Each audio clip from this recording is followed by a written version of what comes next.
नमस्कार, आप देख रहे हैं आज तक। आपके साथ मैं हूं अंजना ओम कश्यप। क्या मनमोहन सिंह सरकार ने देर कर दी?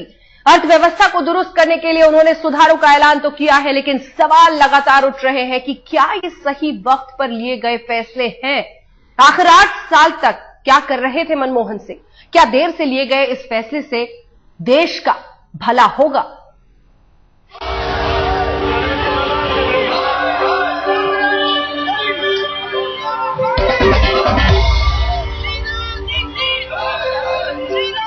हाय हाय महंगाई, नहीं चाहिए एफडीआई। देश के गली चौराहे सड़कों पर इन दिनों यही नारे गूंज रहे हैं। चर्चा सिर्फ एक मुद्दे को लेकर ही है, क्या रिटेल में प्रत्यक्ष विदेशी निवेश यानी एफडीआई लागू करने का फैसला सही है? क्या ये फैसला देश की अर्थव्यवस्था में होने वाले सुधार की निशानी है? ऐसे ही सवाल कई हैं, लेकिन उससे भी बड़ा सवाल है कि मनमोहन सरकार को अपने इन फैसलों को लागू करने के लिए इतने सालों का लंबा इंतजार क्यों करना पड़ा? क्यों नहीं सरकार ने ये कदम पहले ही उठाए?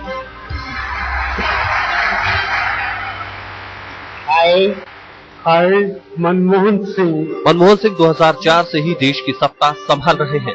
खुद एक बड़े अर्थशास्त्री रह चुके हैं, लेकिन बीते 8 साल में वो देश की अर्थव्यवस्था को दुरुस्त करने के नाम पर क्यों नहीं कोई ठोस उपाय कर पाए?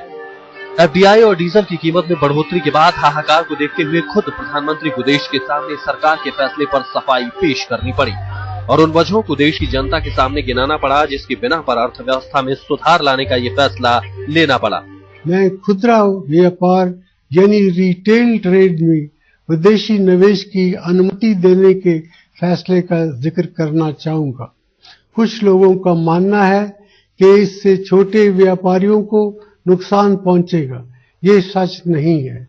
संगठित और आधुनिक खुदरा व्यापार पहले से ही हमारे देश में मौजूद है और ये बढ़ रहा है। हमारे सभी खास शहरों में बड़े खुदरा व्यापारी मौजूद हैं। हमारी राष्ट्रीय राजधानी दिल्ली में अनेक नए शॉपिंग सेंटर हैं, पर हाल के सालों में यहाँ छोटी दुकानों की तादाद में भी 3 गुना बढ़ोतरी हुई। प्रधानमंत्री जी, क्या आपको 8 सालों के बाद पता चला कि देश में निवेश को बढ़ावा देने के लिए माहौल बनाना जरूरी हो चुका है? और तो और अब मनमोहन सिंह की जरा इस सफाई पर भी गौर फरमाएं। पेट्रोलियम पदार्थों पर दी जाने वाली सब्सिडी में बड़े पैमाने पर इजाफा हुआ है।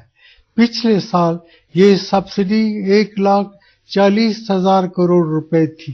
अगर हमने कोई कार्रवाई न की होती तो इस साल ये सब्सिडी बढ़कर 2 लाख करोड़ रुपए से भी ज्यादा हो जाती। इसके लिए पैसा कहाँ से आता? पैसा पेड़ों पर तो लगता नहीं है।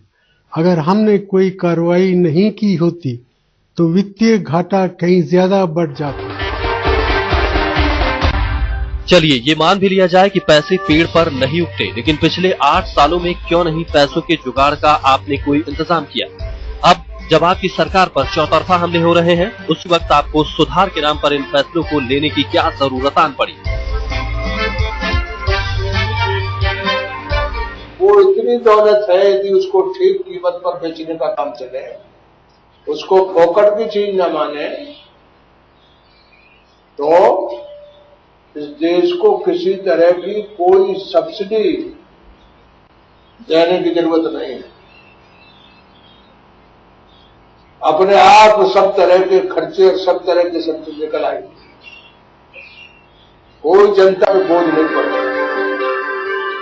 मनमोहन सिंह की देश के नाम सफाई पर शिवसेना सुप्रीमो बाल ठाकरे ने भी जमकर हमला बोला है। अपने संपादकीय सामना में उन्होंने लिखा है, मनमोहन सिंह ने गरीबों का चूल्हा बुझा दिया है। जब मनमोहन सिंह अपनी सरकार में शामिल ममता बनर्जी को नहीं समझा सके तो देश की जनता को किस मुंह से समझा रहे हैं? क्या पैसा कोयला खदानों में उगता है?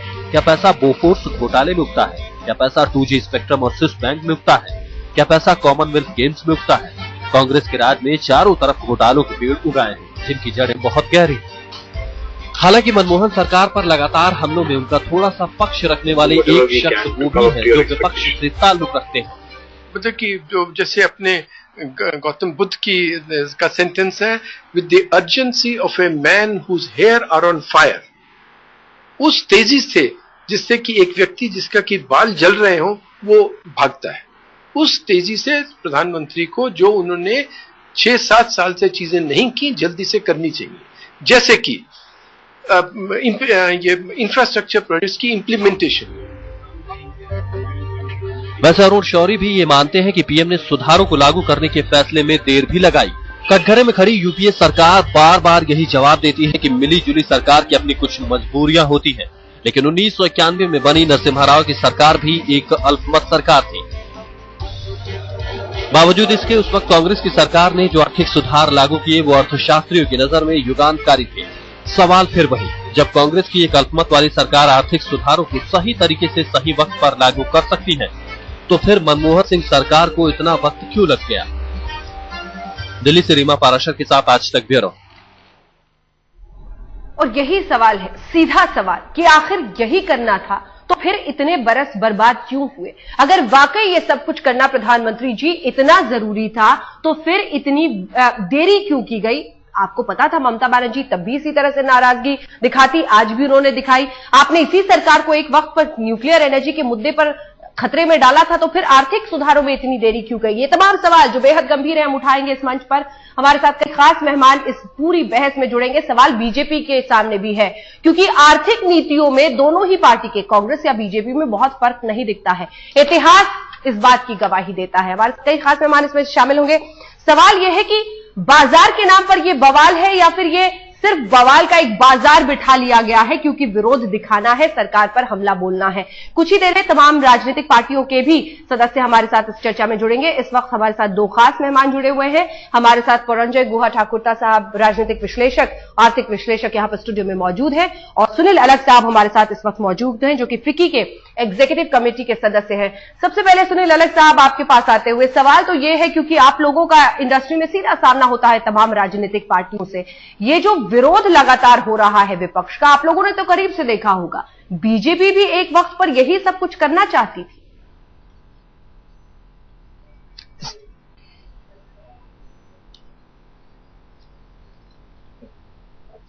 देखिए, मेरे हिसाब से आपको एक चीज अंडरस्टैंड करना पड़ेगा कि हमारी जो डेमोक्रेसी है वो काफी 10 साल पहले, 15 साल पहले काफी मैच्योर थी।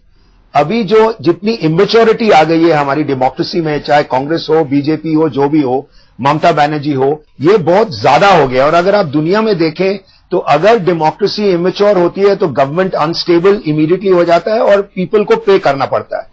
और डिक्टेटरशिप है वो एक स्टेबिलिटी गुड और बैड लाती है हमेशा।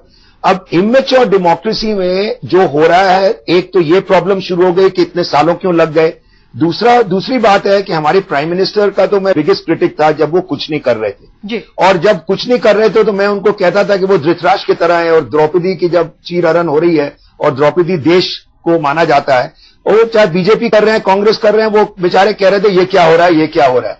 चलो, वो भी अगर चला गया और अब कर रहे हैं, एक चीज आप हमेशा अपने पास रखिएगा मनमोहन सिंह के बारे में, और ये सिर्फ मेरी पर्सनल राय है कि वो दो चीजों के लिए जाने जाते थे। पहले अपनी पर्सनल इंटेग्रिटी के लिए और दूसरी इकोनॉमिक इंटेग्रिटी, जो इनकी इकोनॉमिक इंटेलिजेंस थी जी। अब वो देख रहे हैं कि अब दोनों मेरे हाथ से निकल गया है। अब 1.5 साल में चाहे कांग्रेस वापस आए ना आए, मेरी पर्सनल इंटेग्रिटी तो डाउट में आई गई है, क्योंकि 2G स्कैम, ये सारे स्कैम्स आ गए हैं। कम से कम इकोनॉमिक स्टेबिलिटी जिसके लिए मैं जाना चाहता हूं वर्ल्ड वाइड और इंडिया में, उसको अब मैं कोशिश करूं।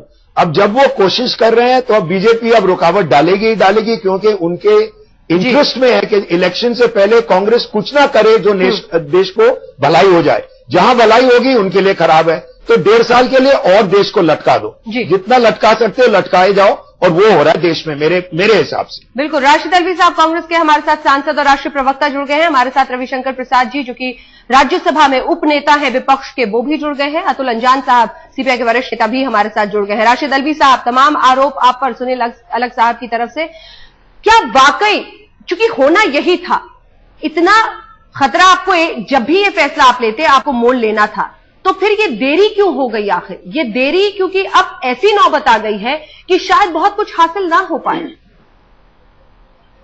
देखिए, देरी का सवाल अगर कुछ है भी, हमने कोशिश की कि सबको कॉन्फिडेंस मिले, सबको इत्मीनान मिले, कंसेंसस बनाने की कोशिश करें।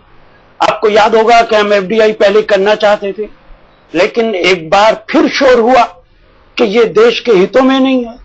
हमने फिर एक बार कोशिश की कि तमाम राजनीतिक दलों से बात करें जी, उनको इतमाद में लें, कॉन्फिडेंस में लें, और आज एक बार फिर एफडीआई अलाउ कर दिया गया।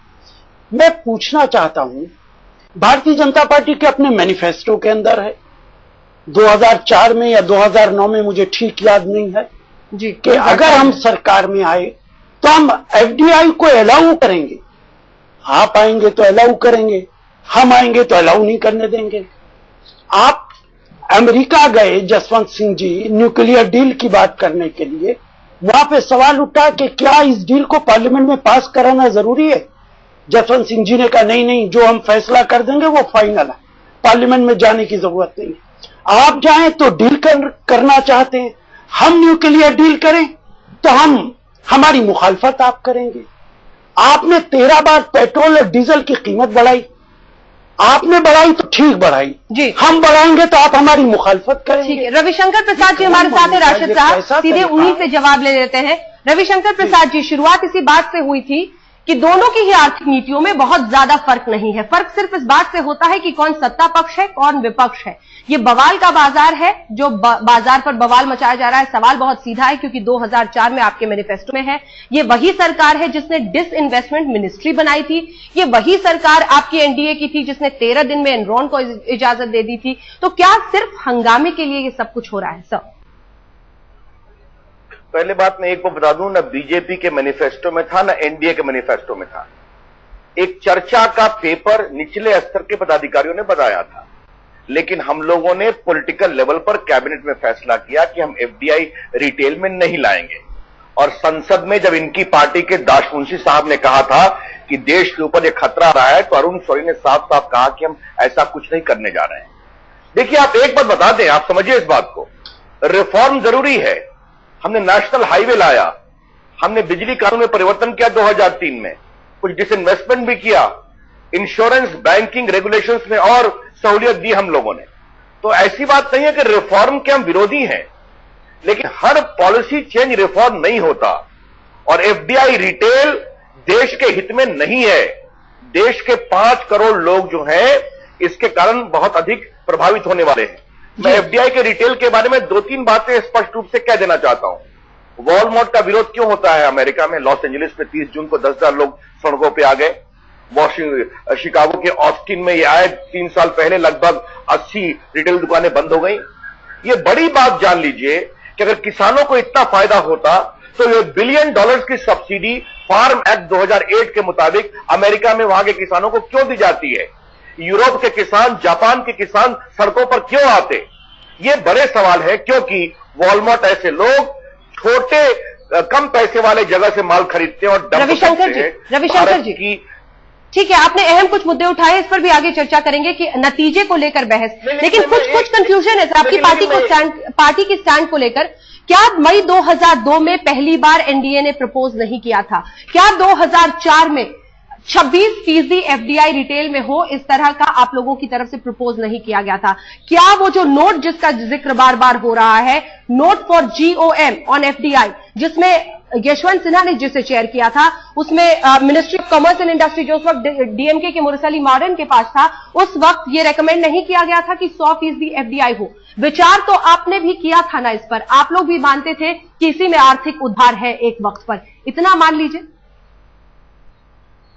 देखिए, पहली बात आप जान लीजिए, मैं भारत सरकार का मंत्री रहा हूं।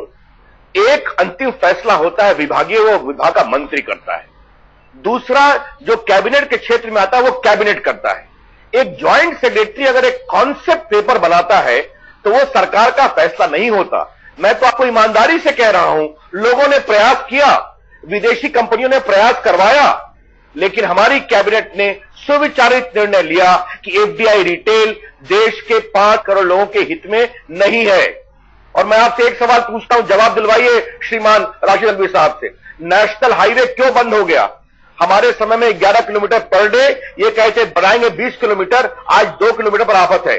पोर्ट रिफॉर्म क्यों बंद हो गए? विद्युत रिफॉर्म क्यों बंद हो गए? और सबसे बड़ी बात यह है कि ये विदेश से पैसा लाने की बात कर रहे हैं, हिंदुस्तान का पैसा भी बाहर क्यों जा रहा है? आज हिंदुस्तान का भी पूंजी निवेशक हिंदुस्तान में पूंजी निवेश क्यों नहीं कर रहा है? क्योंकि यहां भ्रष्टाचार है, यहां निर्णय का अभाव है। और अंतिम बात, न्यूक्लियर डील पर डॉक्टर मनमोहन सिंह ने अपनी प्रतिष्ठा को दांव पे लगाया था ना, आज से 6 साल पहले। 1 मेगावाट भी न्यूक्लियर पावर आया क्या देश में? चलिए ठीक है, इस बहस को आगे ले जाएंगे। भ्रष्टाचार का मुद्दा आपने उठाया। अतुल अंजान जी, मैं फौरन आपके पास आऊंगी। ध्यान बटाने के लिए भ्रष्टाचार से जुड़ी हुई खबर आ रही है रविशंकर प्रसाद जी, बड़ी खबर इस वक्त आ रही है। अतुल जी आपके पास भी आऊंगी। बड़ी खबर आ रही है, सीवीसी ने सीबीआई को लिखा है कि कोयला खदान आवंटन को लेकर 1993 से ही जांच की जानी चाहिए।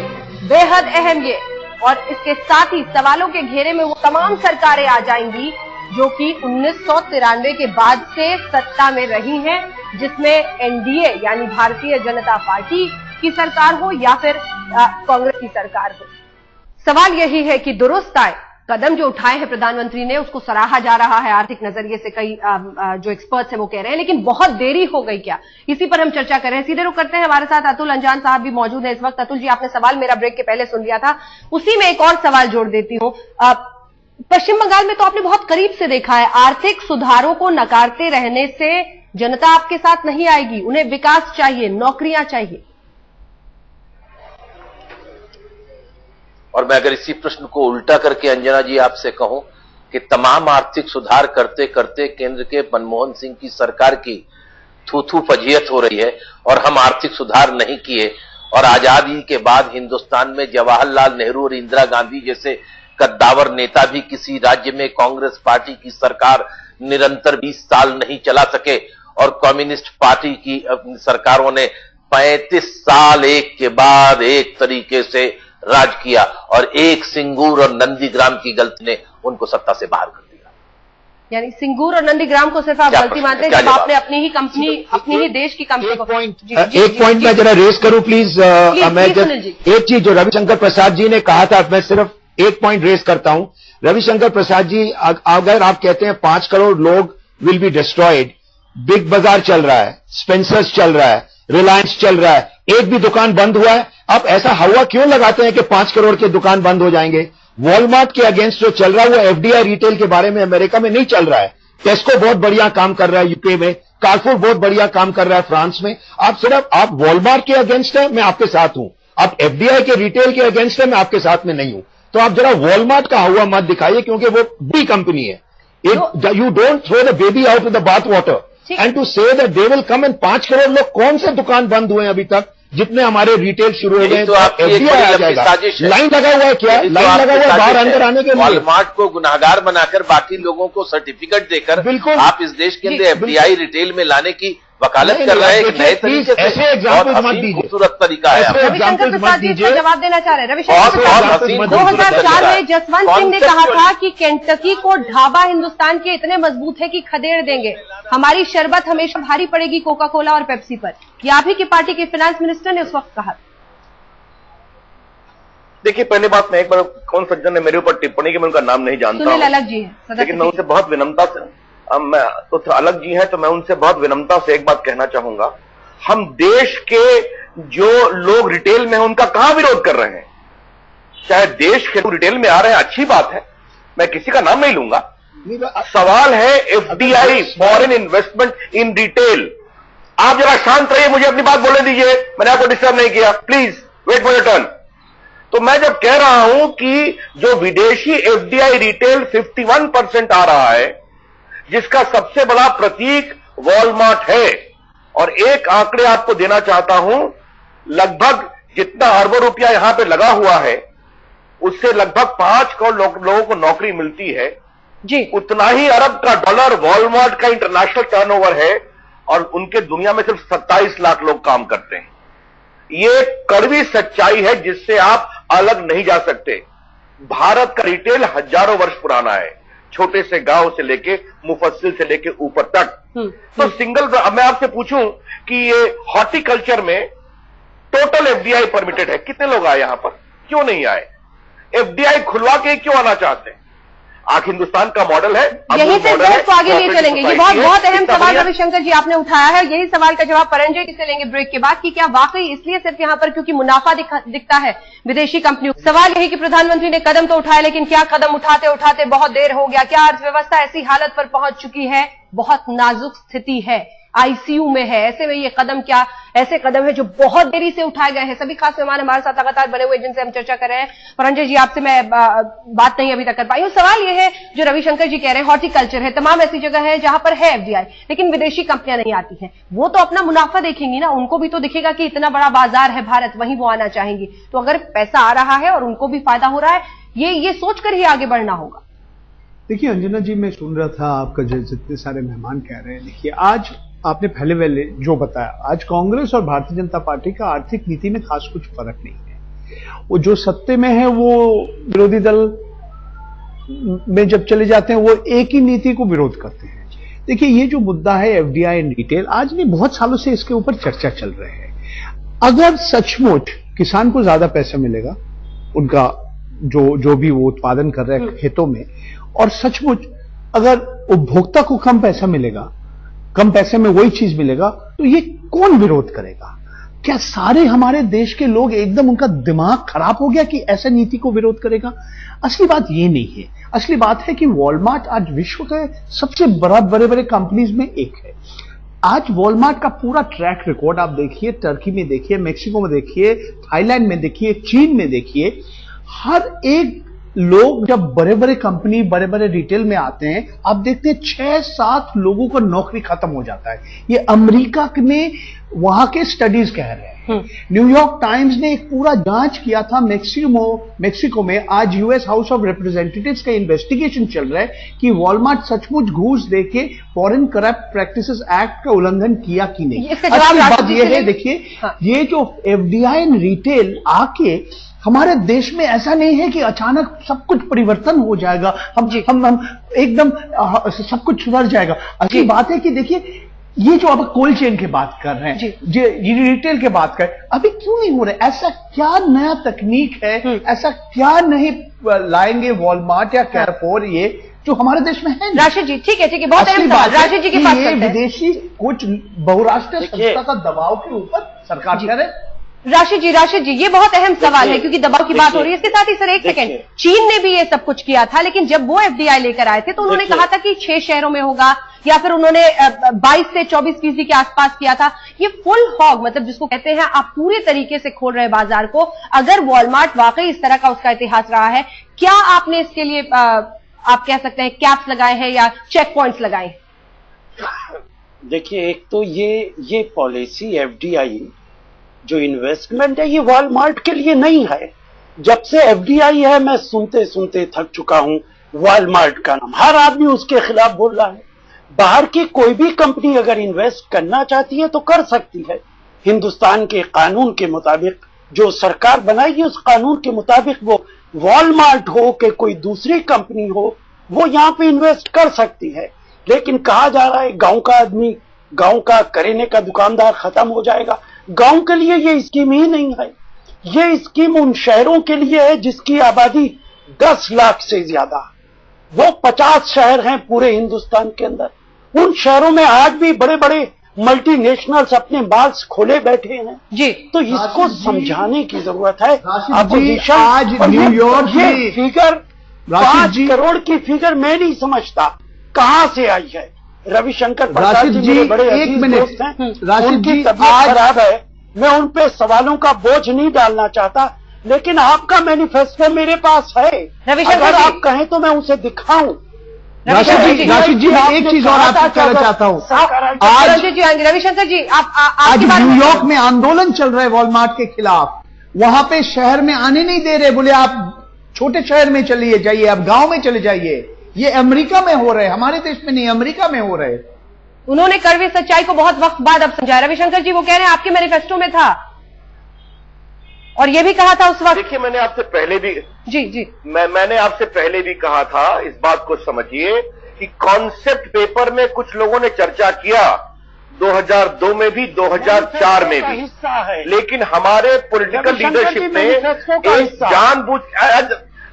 अरे जरा शांत रहिए आप। कांग्रेस पार्टी सच कब से बोलती है ये देश जानता है, लेकिन हमने पॉलिटिकल लेवल पर एक बहुत सोचा समझा फैसला किया कि रिटेल में एफडीआई को हम नहीं आने देंगे। और इसके अंतर्राष्ट्रीय अनुभव है। जो बात अभी ठाकुर साहब ने बताई, अमेरिका में न्यूयॉर्क में वॉलमार्ट क्यों नहीं आता, और ये सिर्फ वॉलमार्ट सेंट्रिक नहीं है। जब भी रिटेल होगा उसकी सबसे बड़ी छवि है वॉलमार्ट। 2-3 ही कंपनी आती है, 15-20 कंपनी नहीं आती है। और वॉलमार्ट दुनिया की सबसे बड़ी कंपनी है रिटेल में, जो छोटे लो स्केल इकोनॉमी है, Bangladesh, Cambodia, Thailand, Vietnam, China, Indonesia, Malaysia, वहां से माल लाएगी। और भारत में जो उद्योग कम है तो यहां पर माल देगी और सस्ते में बेचने की कोशिश करेगी। ये जो आपके डंपिंग ग्राउंड न बन जाए, डंपिंग ग्राउंड न बन जाए, एक डंपिंग ग्राउंड। और जो उन्होंने कहा कि 10 लाख के शहरों में ही रखेंगे, अरे भैया शहर में माल तो आता है, कांग्रेस के लिए जंपिंग ग्राउंड बनेगा। समझिए एक अतुल जी, 1 मिनट, मैं एक सवाल और खाली बोल दूं। ये वॉलमार्ट अमेरिका में, यूरोप में 50, 60, 70 साल से है। वहां के किसानों की आमदनी जीडीपी में 50-60% से घटकर 4% क्यों रह गई है? वहां का किसान सड़कों पे क्यों आता है? ओबामा को और जापान में और यूरोप में किसानों के लिए सब्सिडी क्यों देनी पड़ती है अगर वॉलमार्ट के आने से किसान परेशान नहीं होता? ये बड़े सवाल हैं। इसलिए फिर कहता हूं, हर नीति का बदलाव सुधार नहीं होता, सुधार करेंगे। और अंतिम बात मैं कह दूं, अंतिम बात सिर्फ नहीं क्योंकि मैं अस्वस्थ हूं आज, अंतिम बात कह दूं, मनमोहन सिंह ने भ्रष्टाचार को रोकने में, बिचौलियों को रोकने में, महंगाई को रोकने में इतनी हिम्मत क्यों नहीं दिखाई जो आज विदेशी दबाव में एफडीआई रिटेल के लिए कर रहे हैं? इस सवाल का जवाब वो नहीं दे पा रहे हैं कि एक तथाकथित ईमानदार प्रधानमंत्री के अंदर आजाद भारत के सबसे बड़े भ्रष्टाचार क्यों हुए? और कोयला घोटाला में तो वो स्वयं कोल मंत्री थे 3 साल जब इतना घोटाला हुआ। इसका जवाब क्या है? रविशंकर जी, आपने जिक्र नहीं किया, रविशंकर जी आपने जिक्र नहीं किया कि प्रधानमंत्री ने राष्ट्र को एक नई चीज दी है और उन्होंने राष्ट्र को बताया कि पैसा पेड़ पर नहीं उगता है। यही से इस बहस को आगे लिए चलेंगे, यहीं से अतुल जी इस बहस को आगे लिए चलेंगे। एक छोटे से ब्रेक के लिए हमें रुकना पड़ रहा है, लेकिन रविशंकर प्रसाद जी, मुझे पता है आपकी तबियत आज ठीक नहीं है, फिर भी बहुत बहुत शुक्रिया आप हमारे साथ जुड़े हुए हैं। क्या वाकई जादू की ये छड़ी जो कांग्रेस पार्टी की सरकार की तरफ से कही जा रही है, वाकई सुधार उस तरह से ला पाएगी या फिर हो चुका है बहुत देर? सभी खास मेहमान हमारे साथ बने हुए। अतुल अंजान जी, आपके पास आते हुए, 92 के पहले जब तक हमने बाजार को खोला नहीं था, 3.5% के आसपास हमारी जीडीपी रहती थी। हम 9.5-10 तक गए हैं, 9.5 के आसपास तक गए हैं। उसके बाद क्या वही पुराना आपका राग रहेगा कि नहीं, किसी हाल में आर्थिक सुधार नहीं? अंजना जी, जरा समय लगेगा लेकिन बात हो जानी चाहिए, और अगर बात नहीं होगी तो आप अपने दर्शकों को एक मतिभ्रम में डाल करके अपनी तरह की लपेट और चाशनी पिलाने की कोशिश करेंगे। जी बोलिए। 2000 से पहले या 1993 में जब 3-3.5% की विकास दर थी तो देश में इतनी महंगाई नहीं थी। देश की आबादी का इतना बड़ा हिस्सा गरीबी रेखा के नीचे नहीं था। देश की आबादी की इतनी बड़ी महिलाएं अल्परक्तता की, एनीमिया की शिकार नहीं थी। देश में इतने बड़े पैमाने पर बच्चे कुपोषण का शिकार नहीं था। 9.5% की विकास दर पाने के बाद संयुक्त राष्ट्र संघ के ह्यूमन इंडेक्स में हिंदुस्तान कहां खड़ा है? आदरणीय प्रातः स्मरणीय 1008 मनमोहन सिंह जी और सोनिया गांधी जी। दुनिया भर में जितने लोग आज ही एक वक्त का खाना खा के सोते हैं, जो सो रहे होंगे इस वक्त, आधे से ज्यादा आपके महान भारत देश में है जो कभी सोने की चिड़िया थी। दुनिया भर के अंदर जितने कुपोषण के, अफ्रीका में उतने कुपोषण के नाइजीरिया, सोमालिया में, अंकारा में नहीं है जी। जितने कुपोषण के शिकार 2-2 साल के लड़के और लड़कियों का लंबा वो बड़ा देश आपके देश में है। ये देश की सच्चाई है, ये देश की सच्चाई है। विकास हुआ है लेकिन ऐसी तमाम मुश्किलें, प्रधानमंत्री मनमोहन सिंह ने भी कहा था 42% लोग कुपोषित है, मुझे अफसोस है। राशिद अली साहब, चलते चलते एक आखिरी सवाल आपसे। 92 में जब चीन ने भी किया था, अपने बाजार को खोला था, तो उन्होंने भी कुछ चेक्स रखे थे। क्या आपको नहीं लगता है, क्योंकि डंपिंग ग्राउंड से लेकर वॉलमार्ट सच्चाई है एफडीआई इन रिटेल की, उस तरह के मॉन्स्टर की तैयारी के बिना आप जा रहे हैं इसके लिए? देखिए बिल्कुल गलत है। एक शर्त यह है कि 30% इसी देश से खरीदना पड़ेगा, गरीब लोगों से खरीदना पड़ेगा। और यहां पे मैं कहता चलूं, अब बीजेपी इसी बात से अगर इनकार करे कि उनके मैनिफेस्टो के अंदर नहीं है, तो आप मुझे वक्त दे, मैं आपके चैनल पे उनका मैनिफेस्टो ला के दिखाई देता हूं। जी। परेशानी क्या है, भारतीय जनता पार्टी का ताल्लुक न तो किसान से है और न आम आदमी से है। उनका असल ताल्लुक उन बिचौलियों से है जिनको नुकसान होगा एफडीआई के आने से। इन्हीं आरोपों और प्रत्यारोपों के बीच जो बड़ी सच्चाई है, क्योंकि अब एफडीआई इन रिटेल एक सच्चाई बनने जा रही है आपकी सरकार की वजह से, उसका क्या असर आम जनता पर होता है। सुनील अलग साहब, चलते चलते एक सवाल हाँ या ना में जवाब दीजिएगा। कांग्रेस पार्टी ने ये बदलाव तो किए हैं, इंडस्ट्री स्वागत कर रहा है, लेकिन बहुत देर हो गई आते आते।